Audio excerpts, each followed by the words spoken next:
নিজের খানাটা বন্ধ করিয়া সন্তানের দুধ পান চালু করে দিছে, নিজের সন্তানটাকে ঠান্ডা করিয়া তারপরে নিজে খাইতে গেছে। কোনো সময় খাইতে পারে না, কোনোদিন খাইতে পারছে। কি বলেন, এই কষ্টগুলা হয় কি হয় না? 2 মাস 2 বছর পর্যন্ত এই সন্তানটাকে মনে মনে মনে মনে দুধ খাওয়াইতে যাইয়া মহিলাটা শুকাইয়া গেছে, মহিলাটার গাল ভাঙি গেছে, মহিলাটার শরীর শুকাইয়া গেছে, কাষ্ট হইয়া গেছে, এতগুলো অসুস্থতা ভুগতেছে। বলেন পৃথিবীর কোনো পুরুষ এই কষ্টটা কোনোদিন সহ্য করছে নি?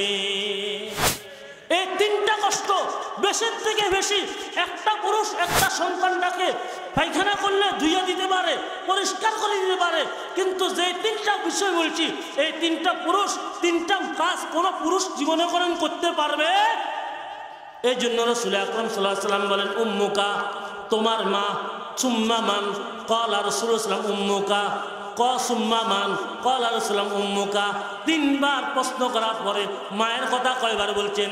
3বার বলছেন। এরপরে জিজ্ঞাসা করেন সুম্মা মান, এরপরে কয় সুম্মা আবুকা, এরপরে তোমার আব্বা। বুঝা আসছে কথা? তাহলে আমাদের দেশের এক ধরনের পাগলেরা বলে ইসলাম নারীদেরকে কোনো অধিকার দেয় নাই। আরে বেয়াক্কল, তুই কি বুঝস? ইসলাম নারীদেরকে যে অধিকার দিয়েছে, পৃথিবীর কোনো মন্ত্রতন্ত্র, পৃথিবীর কোনো পুঁজিবাদ, পৃথিবীর কোনো গণতন্ত্র, পৃথিবীর কোনো স্বৈরতন্ত্র ইসলামের মতো অধিকার দিতে পারে না। কথা ঠিক না বেঠিক? ইসলাম হলো চিরদিনের শান্তি সুখের বিছানা, ইসলাম হলো চিরদিনের শান্তি সুখের বিছানা, ইসলাম ছাড়া অন্য সবাই জাহান্নামের ঠিকানা। কথা ঠিক না বেঠিক?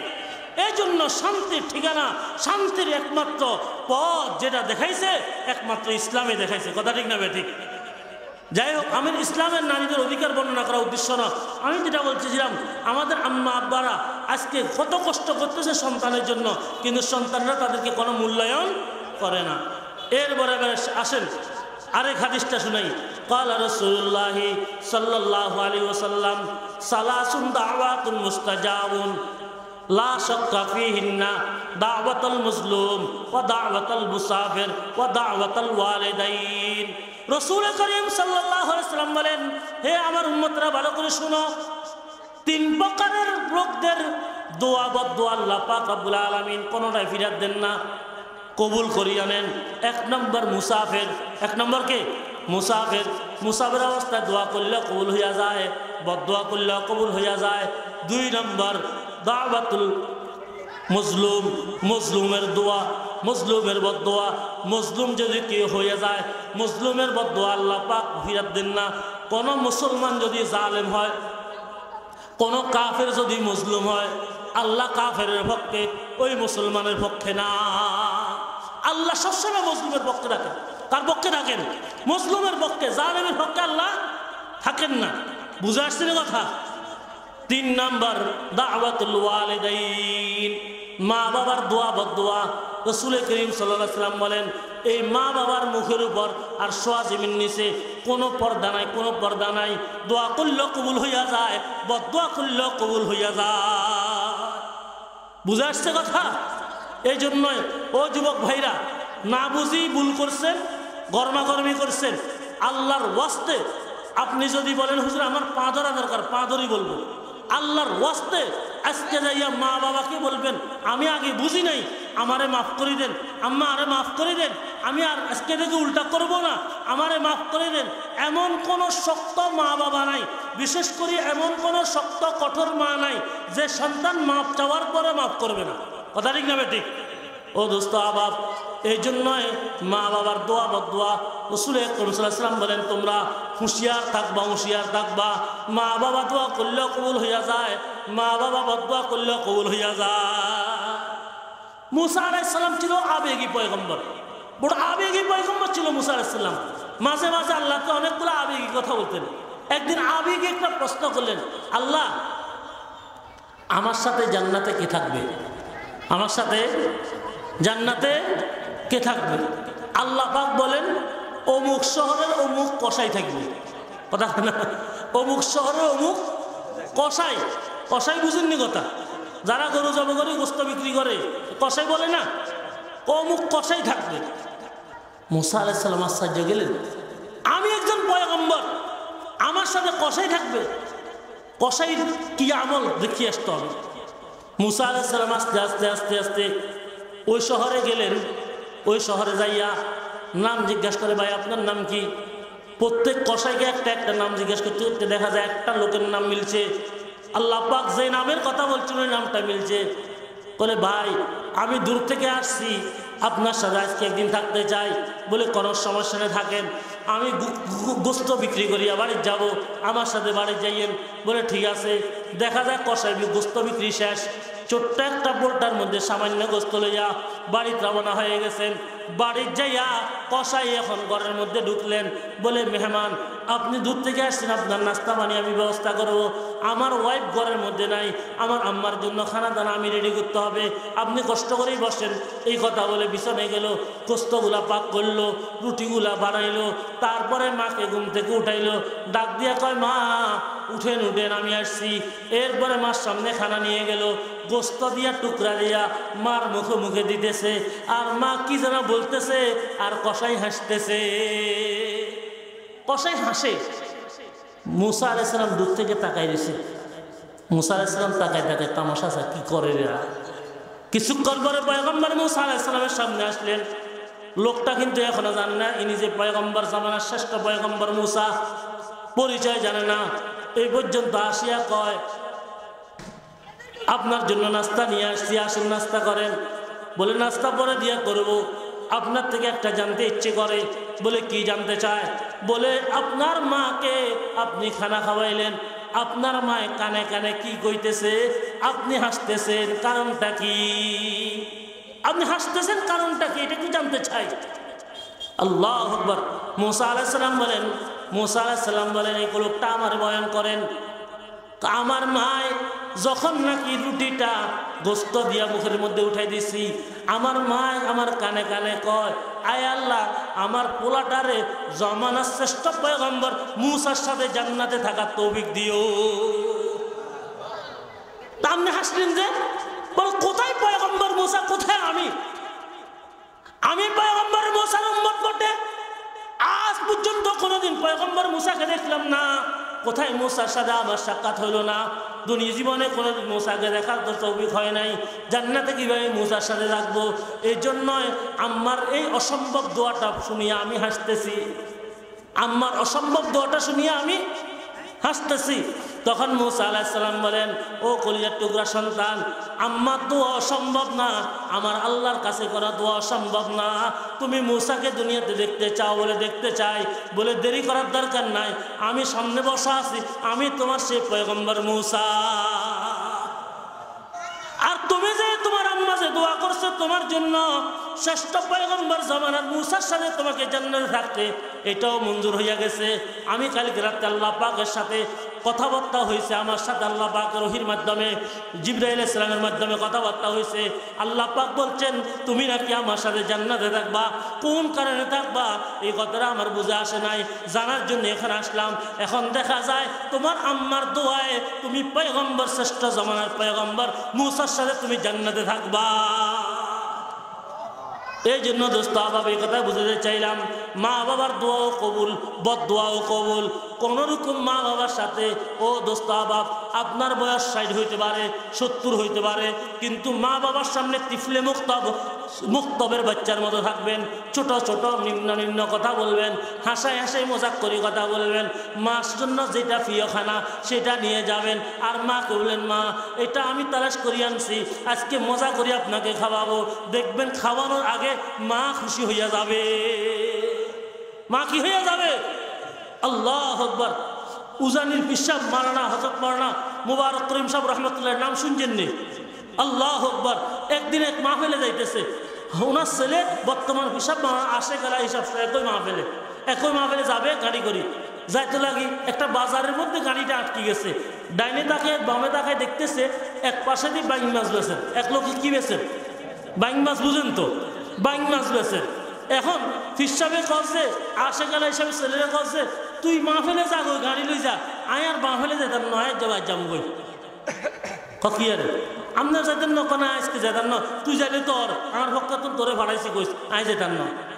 তো কেয়া কয় ওই যে বাইং মাছ দেখা যায়, বাইং মাছগুলো আমার আম্মা পছন্দ করে বেশি, আর যা আমি আম্মারে খুশি করতে চাই। সুবহানাল্লাহ কইতেন না? আল্লাহু আকবার। উজানি বিশ্বাস মুবারক করিম সাহেব রহমতুল্লাহ আলাই রাস্তার পাশ থেকে বাইং মাছ নিয়ে বাড়ি চলে গেছে। মানুষকে বয়ান করে খুশি করা এটা আমার দায়িত্ব না, কিন্তু আমার আম্মাকে খুশি করা, জান্নাতে যাওয়া এটা আমার দায়িত্ব। এই জন্য আল্লাহ পাক রব্বুল আলামিন আল্লাহ পাকের হকের পরে কার হক বয়ান করছেন, ওয়া বিল ওয়ালিদাইনি ইহসানা, তোমার মা বাবার হক বয়ান করছে। সুবহানাল্লাহ সুবহানাল্লাহ। কিভাবে বুঝাম বলেন এক একটা কথা। এবার আসেন, মা বাবা এমন এক ব্যক্তি, কবরে চলে গেছেন, এখন দুনিয়াতে নাই, মা বাবার নাফরমানি করছেন, গুনাহ করছেন, উল্টা পাল্টা করছেন, এখন তার করার কিছু নাই। বলে এখন মরে যাওয়ার পরেও তোমার দায়িত্ব রয়ে গেছে। তোমার কি রয়ে গেছে? দায়িত্ব রয়ে গেছে। কি দায়িত্ব? এক নম্বর দায়িত্ব, মা বাবা মারা যাওয়ার পরে সর্বপ্রথম তাকে কাফন দাফনের ব্যবস্থা করো। কাফন দাফনের ব্যবস্থা করো। 2 নম্বর দায়িত্ব, কাফন দাফন হয়ে গেল, এখন তুমি মা বাবার জন্য কোনো যদি কর্জ থাকে, মিরাসি সম্পদ থেকে কর্জ পরিশোধের ব্যবস্থা করো। না হয়তো তিনি আটকা পড়ে আছেন। কথাটা বুঝে আসেন? আমাদের দেশের বেকুবের দলেরা বুঝে না, মা বাবার কর্জেরও খবর নাই, তার নমাজের কাজা রয়ে গেছে সেটারও খবর নাই, বড় গরু একটা জব করিতে মা বাবার নামে খাওয়াইতে আছে এলাকা পুরা। ঠিক এরকম করে কি করে না? এখন যেই মা বাবা, আমি এরকম দেখছি, একজনের মা ছেলেকে রাখি বলেছে, বাবা আমার মনে চাইতেছে গরু গোস্ত দিদিও ভাত খাইতাম। সন্তানে জবাব দিতেছে, আম্মা আমার পকেট খালি, আপনার জন্য গরু গোস্ত করলেন যে এই সমস্ত হাতের যে আবদার যখন তখন করা যায়, যে সময় টাকা এই সময় আনবো, এখন আনতে পারতাম না। ধমক দিয়া মাকে রাখি চলে গেছে। কিছুদিন পরে মা মারা গেছে, মার জন্য গরু জব করি এখন মানুষকে খাওয়ায়।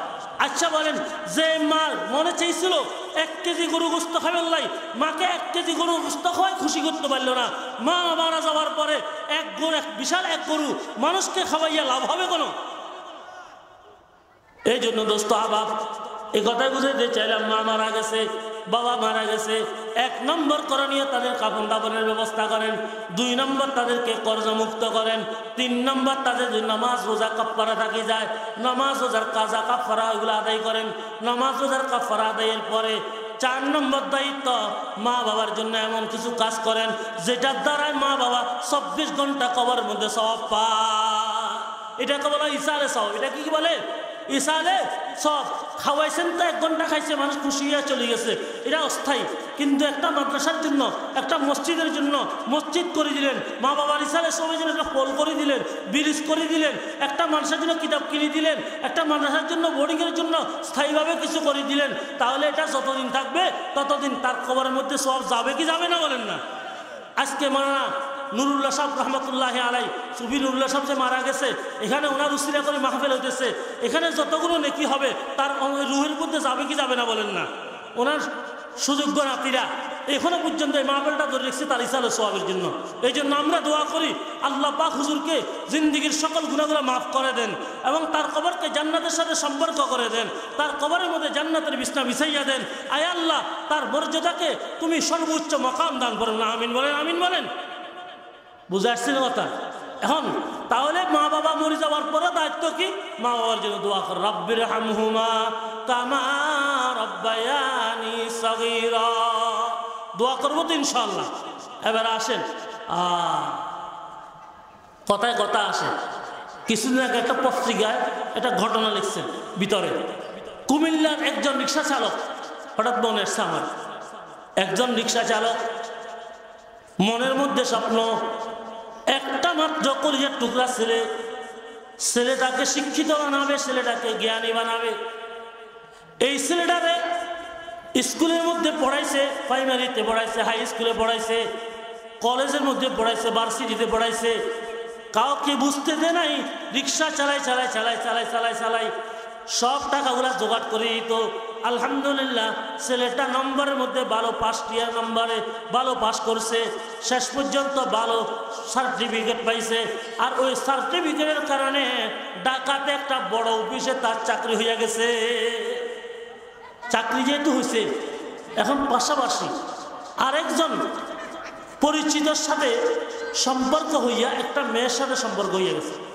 রিলেশন হয়ে গেছে। যতদিন পর্যন্ত মেয়ের সাথে রিলেশন ছিল না ততদিন পর্যন্ত এই সন্তানটা মা বাবার খবর নিত, বাড়িতে আসতো, যোগাযোগ রাখতো।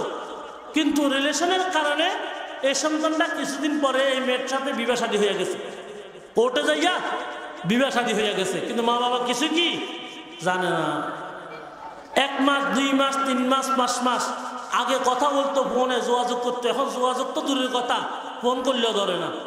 আয় হায় হায়, শুনছে বাবা যে অমুক জায়গায় নিজের এলাকার এক লোকের মাধ্যমে জানছে বড় 3 তলা অফিসে সে এখন বড় বস হিসাবে আছে, তার নেতৃত্বে অনেকগুলো লোক কাজ করে। রিক্সা চালক বাবা একদিন মা ডাক দিয়া কাঁদতে কাঁদতে বেহুশ। একটা মাত্র কলিয়ার টুকরা সন্তানটাকে লালন পালন করিয়া বড় করলাম, সে সন্তানটা কোথায় গেছে তুমি একটু খবরটাও নাও না। বাবা শেষ পর্যন্ত রওনা হয়ে গেলেন। যেতে যেতে যেতে যেতে ঠিক ওই অফিসের নিচে গেলেন। নিচে যাইয়া দারোয়ানকে জিজ্ঞাসা করে, ভাই আপনাদের এখানে অফিসারের নাম কি? বলে অমুক। বুঝতে বাকি নাই ওই অফিসার হলো তার ছেলে। অফিসার কি তার ছেলে, বুঝতে বাকি নাই। শোনো, আমি একটু তোমাদের অফিসারের সাথে দেখা করতে চাই, আমি একটু তোমাদের অফিসারের সাথে দেখা করতে চাই। দারোয়ান কয় বসেন। দারোয়ান দেখতে সাদা সিধা মানুষ দেখে মনে করছে টাকা টুকা খুঁজবেল্লা আছে, অনেকক্ষণ বসে রাখছে। তারপর আবার আবদার করে, আবদার করে, 3-4 বার আবদারের পরে দারোয়ানের কাছে ঠিক আছে। উপরে গেছে, বস একটা লোক আসছে, সকাল থেকে বসে রয়েছে, ঘন্টাকে ঘন্টা যায় না, শুধু আপনার সাথে একটু সাক্ষাৎ করতে। মনে হয় গরিব তরিব হবে, কিছু মনে হয় দেওয়া লাগবে, আপনি এখন যদি অনুমতি দেন একটু বলি যাক, বেচারা কষ্ট করতেছে, কাঁদতেছে। হায় হায়, ছেলে সেখান থেকে ক্যামেরাকে জুম করে বড় করে, গেটের যে ক্যামেরা আছে বড় করে দেখছে এটা কে, ছেলের বাবা। হায় হায়, বলতেছে তাকে ধরো 500 টাকা দিও, মনে হয় খুঁজতে আসছে টাকা, ছেলে আর পরিচয় নেই, তাকে চলে যেতে বলিও, তাকে আর চলে যেতে বলিও, তাকে আর ফিরিয়ে দিবে না, এখানে আসতে দিবে না। দারোয়ান আসি কয়, বস বড় ব্যস্ত, আপনি কি জন্য আসছেন? টাকা পয়সার জন্য আসছেন, ধরেন আপনার 500 টাকা দিচ্ছি। আয় হ্যাঁ, বাবা কয় শোনো, আমি এই 500 টাকার জন্য আসি নাই, 5-20 টাকার জন্য আসি নাই, আসছি শুধু তোমাদের বসের সাথে একটু সাক্ষাৎ করতে, আমাকে একটু বসের সাথে সাক্ষাৎ করার সুযোগ দাও। আবার গেলেন, আবার যাইয়া আবার খবরটা করলেন, লোকটা টাকাও নিবে না, বলছে 5-20 টাকা দিলেও নিবে না, শুধু আপনার সাথে একটু সাক্ষাৎ করতে চায়। বলে দারোয়ান দেরি করিস না, তাড়াতাড়ি এখান থেকে বাহির কর, এটা থাকলে সমস্যা আছে, অনেক সমস্যা তুই বুঝবি না। শেষ পর্যন্ত দারোয়ান বাধ্য হয়ে ধাক্কাইয়ে লোকটাকে বের করে দিয়েছে। কলিজার টুকরা বাবা কাঁদতে কাঁদতে কাঁদতে বাড়ি চলে আসছে। মা সুসংবাদের জন্য অপেক্ষামান, ডাক দিয়া তো আমার কলিজার টুকরার কি খবর? বাবা কাঁদতে কাঁদতে বেহুশ হইয়া যাইতেছে। হায় হায়, কোনো কথা নাই, কোনো কথা নাই, টেনশন করিও না, তোমার ছেলে ভালো অবস্থানে আছে। বলে কি অবস্থা, কথা হয়েছে নে? বলে কথা তো দূরের কথা, কাছেও যাইতে পারি না, কাছেও যাইতে পারি না। হ্যাঁ, ঢাকা বড় এক কেন্দ্রীয় মসজিদ আছে, গুলশান কেন্দ্রীয় জামে মসজিদ, সেখানে নামাজ পড়ায় আমাদের যাত্রাবাড়ির মাদ্রাসার মুহতামিম, সারা বাংলাদেশের কওমি মাদ্রাসা শিক্ষা বোর্ডের চেয়ারম্যান আল্লামা মাহমুদুল হাসান সাহেব। রমজানের প্রথম শুক্রবারে তিনি বয়ান শুরু করলেন। রাসূল আকরাম সাল্লাল্লাহু আলাইহি ওয়াসাল্লাম মিম্বরের মধ্যে বসে বলছেন, জিবরাইল বলছেন যে যারা মা বাবাকে পাইয়াও গুনাহ মাপ নিতে পারল না, ওই উম্মত ধ্বংস হোক। রাসূল বলছেন আমিন। রমজানের হাদিসটার সাথে সম্পর্ক না। যাত্রাবাড়ি হুজুর যখন এই বয়ানটা করলেন, ওই সন্তানটা সেদিন শুক্রবারে উসিলা করে জুমার নামাজ পড়তে গেছে, মসজিদের কোণের মধ্যে বসে বয়ানটা শুনিয়া চোখের পানি অঝর ধারে পড়া শুরু হয়ে গেছে। হায় হায়, যদি আমার মা বাবার কারণে যদি জীবন ধ্বংস হইয়া যায়, আমি স্ত্রী লইয়া, আমার টাকা বিল্ডিং লইয়া আমি কি করব? হুজুরের বয়ান শুনিয়া মাথা ঘুরে গেছে, মানুষ তাসির শুরু হয়ে গেছে, দিল নরম হইয়া গেছে। আর দেরি করে নাই, রওনা হয়ে গেছে যে আমি এখন বাড়ি চলিয়ে যাব। সেখান থেকে আর দেরি না করে রওনা হয়ে গেছে। হালকা হালকা বৃষ্টি, গুড়ি গুড়ি বৃষ্টি হইতেছে। কুমিল্লা শহরে আসি নামছে, বাড়ি তো কুমিল্লা। শহরে আসি, আস্তে আস্তে রাত প্রায় 8টা-9টা। মানুষ রমজানের কাল সাহারি ইফতার করে নামাজ পড়ে তরাবি পড়ে জায়গায় জায়গায় শুয়ে গেছে। শহর থেকে 4 কিলোমিটার যাইতে হলে রিক্সার পথ। হালকা হালকা গুড়ি গুড়ি বৃষ্টি হয়, হাঁটতেও পারে না। জিজ্ঞেস করে, ভাই আপনার এই রাস্তা কি রিক্সা পাওয়া যাবে না? দোকানদার 2-1 রিক্সা তো অন্যদিন 2-1টা পাওয়া যায়, আজকে তো পাওয়া যাইতেছে না। তাহলে আমি যাবো কই? আমি তো এখানে থেকে 4 কিলোমিটার দূরে বাড়ি। তো বসেন না কিছুক্ষণ দেখা যাক। একটা বুড়া লোক আছে, এই বুড়া লোকটা রাত্রেবেলা রিক্সা নিয়ে চালাইতে চালাইতে এখান পর্যন্ত আসে। শুনছি নাকি লোকটা কষ্ট করতেছে, লোকটা স্ত্রী কষ্ট করতেছে, খুবই অসুস্থ। তার স্ত্রীর ওষুধ করার জন্য টাকা নেয়, এই জন্য লোকটা সারা রাত আসি রিক্সা চালায়। পাইলে এই বুড়াটারে পাবেন, আর কেউ পাবেন না। আল্লাহ আকবার। এই বুড়াটা সেখান থেকে রওনা হয়ে গেছে। আস্তে আস্তে যখন স্টেশনে আসছে রাত 10টা, বুড়াটা মুখ বন্ধ করে রাখছে ঠান্ডার কারণে, শুধু চোখগুলা খোলা। এই যুবক জিজ্ঞেস করে, মুরব্বী আমি অমুক জায়গায় যেতে চাই, নিবেননি? বুড়াটা তাকাইয়া চিনতে পারছে লোকটাকে। সন্তান বাবাকে চিনতে ভুল করতে পারে, কিন্তু মা বাবা কোনোদিন সন্তানকে ভুল করে না। 10 বছর পরেও সন্তান যদি পরিচয় দেওয়া ছাড়া, আওয়াজ ছাড়া, কথা বলা ছাড়া, যদি গভীর রাত্রে আসি দরজা দাওয়াইয়া যদি বলে আম্মু আসেননি, আওয়াজ শোনার সাথে সাথে দুনিয়ার কেউ না চিনলেও ওই সন্তানের মা ঠিক এই বাবার সন্তান, কলিজার টুকরা সন্তানের আওয়াজ শুনে চিনতে পারবে। পারবে না? কোন আল্লাহু আকবার। মুহাব্বতের সম্পর্ক রাখতে পারবে। বুড়া লোকটা কয়, বাবা উঠেন উঠেন, কথা বলিয়েন না, উঠেন। আচ্ছা এই ঠান্ডার মধ্যে তো আপনি যাবেন, আপনাকে কত দেওয়া লাগবে? বুড়া লোকটা কত সুন্দর জবাব দিছে, আপনি যা চায় তা দিবেন, আপনার সাথে কোনো একতলাপ হবে না, আপনার সাথে কোনো মতানৈক্য হবে না, যা চায় তা দিবেন, উঠেন। কয় না, আপনি নির্ধারণ করতে হবে, সেখানে যাই আপনারা আবার বেশি খুঁজবেন, এইটাই বিশৃঙ্খলা করবেন। কয় না, বেশি খুঁজবো না। বুড়া লোকটা লাস্টে কয়, বেশি খুঁজবো না বাবা, জিন্দিগি ভর তো মানুষকে টাকা দিয়েই টানলাম, আজকে আপনাকে টাকা ছাড়াই টানবো? আজকে আপনাকে টাকা ছাড়াই টানবো। উঠেন উঠেন। সন্তান বিছনা নিয়া, ব্যাগ নিয়া, অনেক ফল ফ্রুট নিছে, সেগুলা নিয়া সন্তান রিক্সা উঠছে, আর বাবা টানতেছে। অন্ধকার শুরু হয়ে গেছে, কারো চেহারা কেউ দেখে না। এখন সন্তানটা বুড়া লোকটা জিজ্ঞেস কর, মুরব্বী বাড়ি কই? বলে, বাড়ি আপনি যেখানে যান তার পাশে আছে। এরপরে সন্তানকে বুড়া লোকটা জিজ্ঞাসা করে, আপনার বাড়ি কই? বলে, আমার বাড়ি অমুক। আপনার বাবার নাম? বলে অমুক। আপনার মায়ের নাম অমুক। প্রশ্ন উত্তর করতে করতে বুঝতে পারলেন এটা যে আমার সন্তান, কোনো ভুল না, কোনো ভুল। আচ্ছা বলেন, এই বাবার মাথার মধ্যে এখন এই সন্তানের আসার খবরটা কি স্বাভাবিক না অস্বাভাবিক? অস্বাভাবিক। হঠাৎ করে বাপ রিক্সা চালাইতে পারে না, রিক্সা থেকে ধম করে পড়ে গেছে। সন্তানে দৌড়ে যাইয়া মুরব্বীকে টানে উঠাইছে, মুরব্বী কেন আপনি আমার সাথে কথা বলতে বলতে পড়ে গেলেন? তাড়াতাড়ি বুকের মধ্যে সন্তানটাকে জুড়াইয়া বলে, বাবা আমি তো রিক্সা চালক, শুধু তাই নয়, আমার আসল পরিচয় হইল আমি তোমার জন্মদাতা বাবা। বুকের মধ্যে জোড়াইয়া বাবা সন্তান কো, বাবা রে আপনি যে আমার বাবা এটা জানতাম না, আপনি আগে কেন বললেন না? বললে তো আপনার রিক্সায় উঠতাম না, আপনাকে এমনি নিয়ে যাইতাম। বলে, না বাবা তোমার কষ্ট হবে, আমি সহ্য করতে পারি না। ছোটকালে তুমি ঘুমাও না, আমি ঘুমাই নাই। ছোটকালে তুমি যতক্ষণ সারা রাত কষ্ট দিয়েছ, তোমার মা ঘুমাই না। আজকে আমি কেমনে ঘুমাবো? আমারও ঘুমানো সম্ভব নয়। এতদিন পরে তোমার মা তোমার চিন্তায় টেনশন করতে করতে অসুস্থ হয়ে বিছানায় শুয়ে গেছে। তোমার মা চিকিৎসা হয় না, আমি যা সামান্য রিক্সা চালায় টাকা পাই, ওষুধের টাকা হয় না। এই জন্যই তোমার মাকে চিকিৎসা করার জন্য সারা রাত আমার রিক্সা চালাইতে হয়। দুনিয়ার কোনো রিক্সা চালক এই ঠান্ডার মধ্যে রিক্সা চালায় না, আমি কিন্তু রিক্সা চালাই তোমার মায়ের চিকিৎসার জন্য। এরে বাবারে, একটা মাত্র ছেলে, তোকে কত মায়া করিয়া আমি মোহাব্বত করিয়া পড়াইছি, এত কষ্ট করি পড়াইছি, তুই আজকে এতদিন ধরে চলে গেছস। আয় আয় বাবা, টেনশন করিস না। বাবাকে জোড়াইয়া ধরি, সন্তান বাবাকে জোড়াইয়া ধরি বাড়ি চলে গেলেন। সন্তান যেই মাত্র বাড়ি গেলেন, মা সামনে রেখে দেখে বিছনা শায়িত।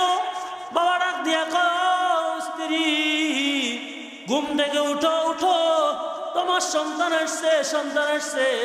বলতে দেরি মা ঘুম থেকে উঠে হাও মাও করে কাঁদতে দেরি না। ডাক দিয়া বললেন, আমি আমার আল্লাহকে বলছি, আল্লাহ তুমি আমার সন্তানটাকে না দেখে আমার মৃত্যু দিও না। আমার আল্লাহ আমার দোয়া কবুল করছেন, আমার সন্তান আসছে, আমি এখন পরিপূর্ণ যেন ভালো হয়ে গেছি।